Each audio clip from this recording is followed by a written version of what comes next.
Welcome to week 7, everyone. This past week, we finished up our customer discovery segment by submitting the pattern analysis report. We also had a project in branding that was due and our reflection. And hopefully you all also got some feedback from your group mates and gave feedback to your group mates. I'll be checking in on that pretty soon, making sure everyone participated there. But for this week, we have a couple things to talk about. First, we're going to be talking about our competitor discovery segment that we're going to be jumping into, and then also a different sort of take on our reflection this week. So let's hop right into it. So our competitor discovery is going to look a lot like the customer discovery. These are going to be in-person interviews with your competitors, hopefully the owner or manager of the business. If they can't be in person, make them and I want you to try really hard to, but they can be over the phone if that's something that's easier for you as your schedule fills up, and also for them because they're going to be busy and you want the top person in that company. So on this page, I've listed some questions to consider asking in your interviews. Obviously come in with a list, but develop the interview process and question list as you go along. So first of all, consider some of the questions you asked in your shadowing project, some answers you'd want to learn there from these competitors. Also, any pricing or numbers information you can glean from them will be super useful. So first of all, since you're a student, they're not going to consider you a threat because you're still learning, and a lot of people love to help students learn, a lot like to pay back into the education system. So really utilize that as much as possible while you're here in this position, okay?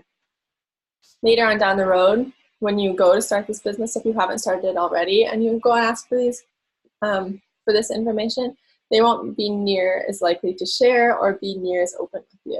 I've learned this personally from when I'm a student to now, and also from students along the way who shared that this is very true.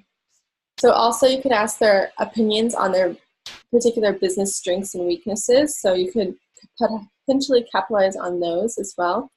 What are they actively trying to improve upon in their business?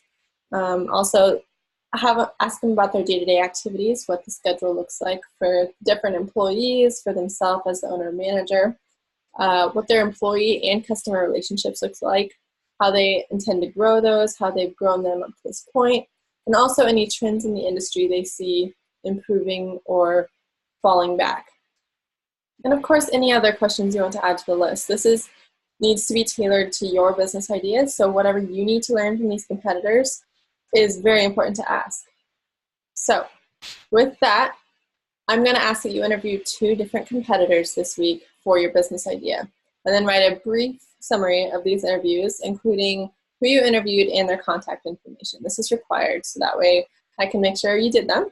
But also your main takeaways from each. This doesn't need to be more than a couple pages though, because you'll be having a pattern analysis or a final write-up on this competitor discovery due coming up soon. So I don't need in-depth learnings here, that'll be in the future. So a couple side notes. First of all, if you're sitting back and thinking, I have a brand new product, no one's created anything like this or doing the same thing as me, I don't have any competitors, so how does this assignment relate to me?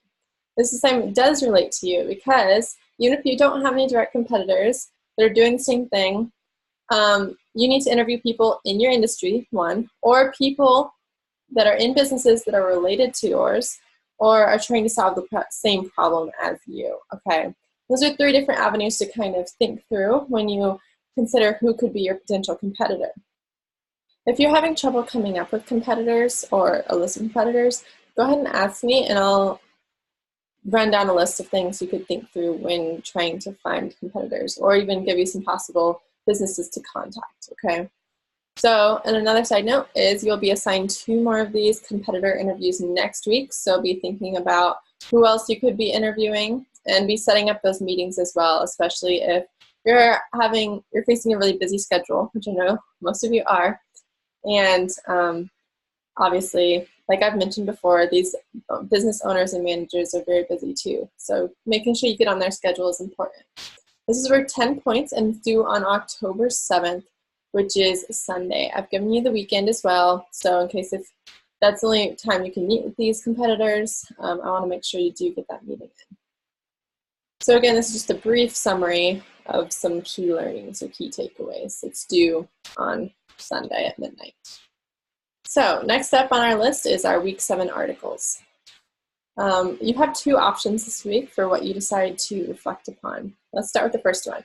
So this applies to people who are passionate about agriculture and are planning on returning to the family farm after college. This could be right after you graduate or down the road, no matter how long, no matter how far away. I want you to watch this video and read the accompanying article, and then also read these following articles.